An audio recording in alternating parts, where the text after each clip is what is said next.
Transpyloric feeds are an important tool in the management of feeding intolerance in young infants with a variety of medical problems. However, options for transpyloric feeding tubes are limited, especially in this age group. Current options include nasojejunal tubes, PEG tube extension kits, and specifically produced gastrojejunostomy tubes. While the gastrojejunostomy tubes offer the advantage of both gastric and jejunal access in a skin-level device, in recent years there have been increasing reports of small bowel perforation in infants less than 10 kilos. The customized design proposed in this video offers the advantages of a customizable length of the J-port and improved safety of a smaller, more flexible tube, while maintaining the integrity of the jejunal valve, the low-profile design, gastric access, and the rounded, weighted tip of the jejunal limb. The equipment needed to make and place a modified GJ tube are listed here. Tube construction can be performed prior to the start of the procedure to decrease anesthesia time, or during the endoscopic procedure to allow for precise measurement of the depth of the ligament of Treitz to aid in customizing the length of the J-limb.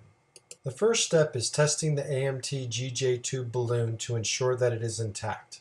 The next step is cutting off the J-limb of the GJ tube just below the level of the retention balloon.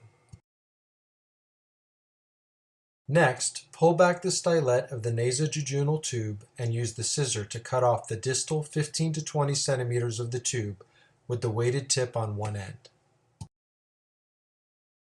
To facilitate insertion of the new J-limb, lubricate the residual J-port of the AMT tube with 5 ml of Murray lube.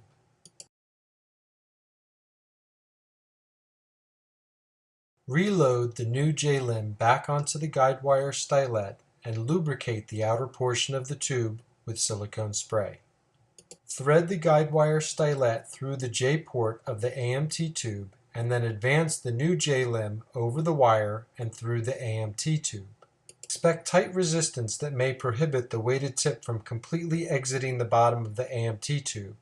You will likely need a needle driver forceps to gently grasp the weighted tip from within the AMT tube and pull it the rest of the way through. Continue to pull the new J-limb through the AMT until the cut end passes just below the valve of the J-port, leaving about 3 millimeters of space.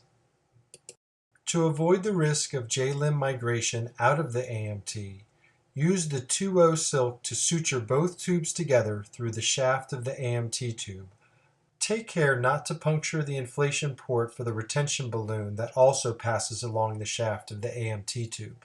To avoid this, carefully place the suture to straddle both sides of the thick white stripe running along the shaft of the J-port. Ensure that the stitch is deep enough to pass through both the AMT tube and the J-limb passing within it. Tightly tie the suture to lock these two tubes together. To lubricate the tube prior to placement and ensure that the tube is functioning well without leaks, use the included J-port blunt tip to inject 5 to 10 ml of the Murray lube through the tube. The newly created tube is now ready for placement. First, after removal of the old gastrostomy tube, the infant endoscope is passed through the ostomy tract and advanced into the small bowel to the level of the ligament of Treitz. Once in position, pass the flexible guide wire through the endoscope and beyond the tip under endoscopic and fluoroscopic guidance. Carefully pull back the endoscope off the wire, ensuring that the tip of the wire maintains position at or beyond the ligament of Treitz. Load the newly created modified GJ tube onto the wire, lubricate the tip, and advance the tube through the ostomy and into the gastric lumen. Reinsert the endoscope into the patient's mouth and advance it into the stomach to verify and potentially aid the passage of the tip through the pylorus. Verify the position by fluoroscopy and carefully remove the guide wire. Inflate the retention balloon with 4 ml of sterile water and withdraw the endoscope. The GJ tube is now ready to use. Tube should be replaced either by fluoroscopy or endoscopy every 4 to 5 months until the patient reaches 10 kilos.